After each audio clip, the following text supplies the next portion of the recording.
terms of that kind of culture mix, and as you say, big growing startup and then a very established company, what were some of the, not necessarily pain points, I suppose, but what were some of the wrinkles that they had to kind of get comfortable with? No, first of all, of course, we get this question every day now. Why on earth does a credit card company buy a threat intelligence company? And there's the big misunderstanding there is really that MasterCard is not a credit card company. I mean, they are at heart today a technology company. They build payment systems. They then work with 30,000 banks or something like that globally. But of course, for them, the absolute key thing is that people trust the digital economy. So securing all aspects of how we use the internet essentially is key thing for them. So they've been investing in a number of other companies and technologies over the last couple of years. So this was much bigger step for them, much bigger investment, more fundamental as such. That said, the difference I think was really in, you can call it risk profile or something like that. What we do interesting things in terms of how we collect information. Like we heard before here, if you have digital documents online, there is a risk we might have read them. Now if I look scared. No, but seriously, so we harvest information from dark web, we get information from criminal forums, that kind of thing. It's very different kind of business to supporting banks in payment systems. So I think that's the sort of difference. Then, after a long series of dialogues, they understood that what we do is absolutely necessary to secure the digital economy. And why is that? What is it about the way our digital economy has changed and the way our payment system has changed? One of the things that was, I think, teasing this fireside chat was learning a little bit more about the risks and the dangers out there. Well, we all know, that not only the digital, the whole economy is at risk because of cyber threat. Ransomware is, of course, the biggest threat everyone talks about. Payment fraud, all kinds of fraud. The evolution of AI-based scams, phishing attacks, which are becoming more sophisticated, large-scale spear phishing, where you use deep fakes to fool people into sending huge amounts of money to the wrong place, things like that. So essentially, we're developing the tools to help both prevent and detect those kinds of crimes, essentially. And, obviously, MasterCard is very keen on this. Do you imagine that this is going to become a bigger part of kind of not just the financial space, financial services space, but just fintechs more generally, threat? Okay. So it's extremely important, that we are not just working with the financial industries. Recorded Future is extremely broad. First of all, we work with governments in 47 countries. We work with more than 2,000 customers in all industry segments. Finance and insurance are big segments, but manufacturing, critical infrastructure, defense companies, all these categories are important customers to us. And they want that to stay. We're not becoming a bank-only company in this process. Yeah. And it's interesting. Has it changed in terms of broadening that out? Or was that always the case when you founded Recorded Future? Were you always aiming for that kind of, across industry service? So when we started, again, go back to 2007, before the financial crisis, one of the many financial crises, we had two original ideas. The original idea was really, let's build a digital twin of the internet and use that information for something interesting. We had two original application areas we thought of. One was geopolitical risk or threat intelligence, which we're still doing. And the other one was actually to sell data for algorithmic stock trading. It turned out to be an absolutely terrible idea to try to sell that. We spent years, running around on Wall Street trying to sell this to algorithmic stock traders. And, finally in 2012, we sort of realized this is not going to be good. And fortunately, we had some other customers at that point who told us that, cyber threat is going to be important. One sort of lesson I like to tell people is that, listen to your best customers. When they tell you that this is what we're interested in, not that, then you should listen very sharply. So we did a big pivot in 2012 and focused more on cyber, and that was a good idea. But I guess that gets at the nub of what a lot of startup founders find very difficult, is they think they've come up with the perfect idea for a company. They think it's going to take over the world, and then they actually find the product market fit maybe doesn't quite work. And we were talking about this just in the last panel. How do you get to that realization? Obviously, you had customers talking to you as well, but it's a brave thing to essentially throw away and trash one half of your company.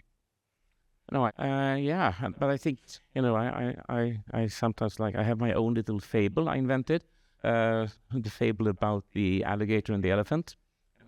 Many entrepreneurs are alligators. They have a big mouth and very small ears, and they have their idea about what they're going to offer, and you run around and you mostly talk and maybe not listen enough, whereas elephant has very big ears and a very small mouth.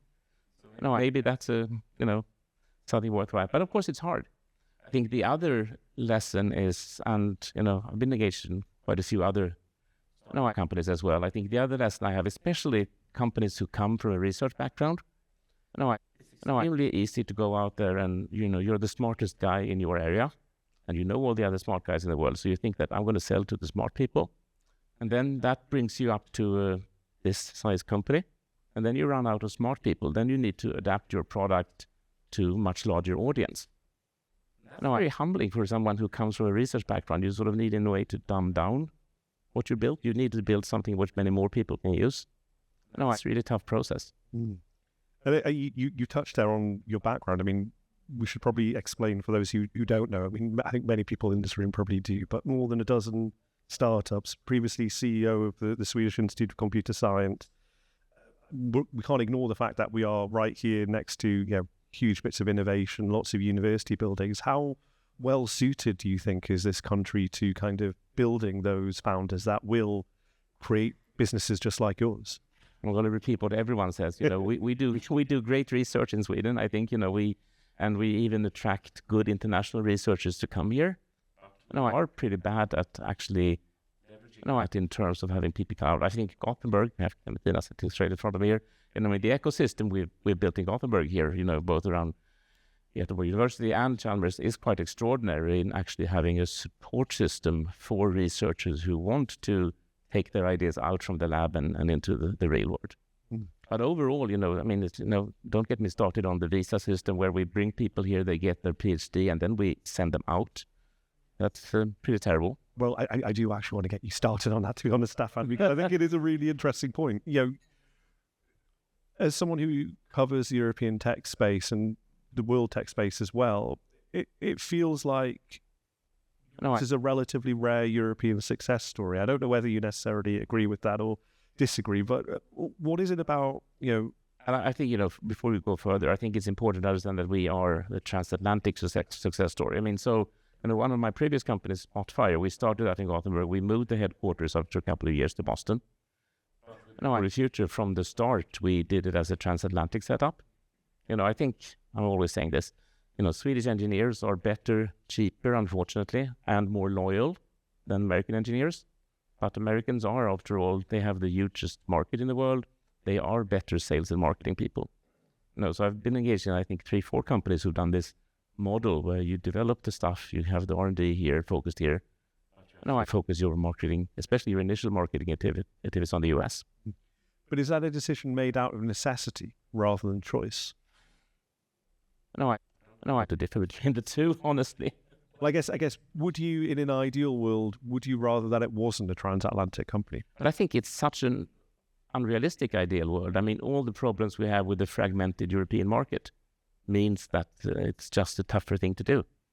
It's fixable, I guess, is the point that I'm trying to get at is if we can all this talent here and this talent does leak out of Europe, what things we can do to fix it. I don't think we should be so afraid. First of all, I would encourage more people to actually try to build cross-Atlantic liaisons early on. You can do that in terms of partnerships. You can try focusing on getting your early customers there and things like that. I also don't think that it's so terrible if American companies buy European companies, as long as, the technology is still developed here. That fosters a pretty strong economy if you keep the core assets of the company actually on the European ground. I suppose we do benefit as well from that investment. Do you see the kind of US interest in Europe changing at all with the recent interest? Mostly in Greenland. Yes, quite. We're very close here to that and the risk of it. But do you worry that the sort of America First policy changes the calculus for the founders that follow? No, I think it's too early to understand what's really going to happen. I think I'm the one to do sort of political commentary on this. But, I think uncertainty is definitely much, much bigger now than in a very, very long time. That said, I think one of the key benefits we've had as being transatlantic or having a strong Swedish profile has actually been both in terms of attracting customers in Europe, but more interestingly in Asia. So we have a very large customer base now all over Asia. They really appreciate that we are not 100% American company in that sense. I think we are perceived as more neutral. Interested maybe in what they care about as well. Which is, I guess, shows the sort of interconnected nature of business and doing that. I mean, is there another market outside of Europe, the US, and Asia that you think is kind of coming up? I mean, lots of people talk. I know when we talked about Asia in the last panel, it was Asia ex Japan, and all these different things are separate. I mean, we know there's huge amounts of investment coming out of the Middle East. Is that an area that you think European startups should be targeting? I think absolutely. I mean, as you said, there's lots of money there. There are very, very well educated people in that region as well. Of course, this depends, of course, a lot what market you're in. So today we have customers, I think, in 77 countries, something like that. So all over Asia, as I said, Middle East, Europe, and North America. We are completely absent in South America. That's a huge market which I would love us to go after. We have a few, very, very few. I think, if you have a globally applicable product, there's parts of the world to look at. Why not South America? What is the... We haven't had time. We spend a lot of time, money, and energy on getting into the Asian market. And we haven't had enough bandwidth, primarily, or maybe money to do that. So you need to focus. And I mean, on that Asia entry then, how did that come to be? Like, what was the process? You said a lot of time, a lot of money, a lot of effort. So we had some relationships with some companies through other things we've done, both in Singapore and Japan.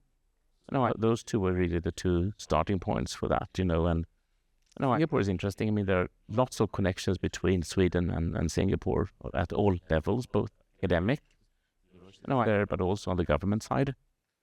The fact that they always joke about us selling our old submarines to them. You can hear that from every time we go to Singapore.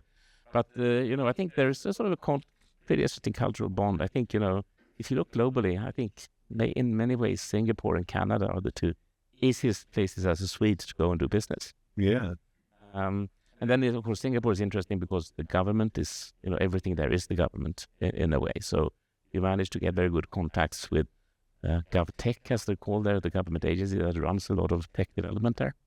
And in Japan, same thing, I have a lot of really large companies, which of course means that they have, they're very good at everything. But if you look at IT telecom, it's a very strong company over there. They care a lot about security. They even have an office here in Gothenburg for their security side. So, and I want to, in the last sort of part of our conversation, dwell on that security element because I think it is becoming more important. But before we get on to that, I think it was interesting you mentioned there the idea of kind of academia, government, and private enterprise interacting. And we've had conversations both today and yesterday, I think, about kind of the role of all of those interacting.